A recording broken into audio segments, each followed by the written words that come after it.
Ayun mga kawasap, andito tayo ngayon sa Bard Shipyard. Nihinang ang ating kabakal. Bakal na si Aliman from Davao City, Batangas.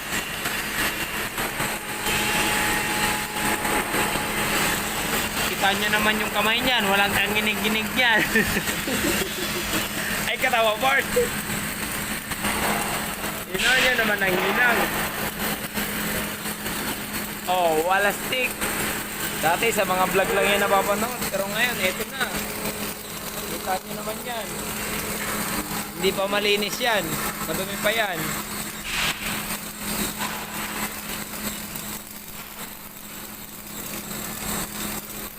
Ngayon, magsusuot tayo ng building mask para makita nyo ano yung hinang.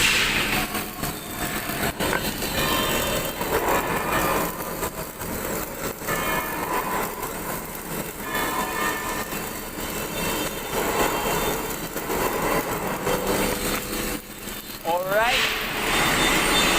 O sa mga dyan, nasa Pilipinas, mag-asikaso na kayo. Sarap dito. Ibang-iba kaysa dyan. Hindi lang masakit yung bulsa kasi sobrang bigat na. Okay pa, maganda pa. Eh dyan, tumambay ka lang ng konti. Tanga, akala mo, manlaki ng sahod mo.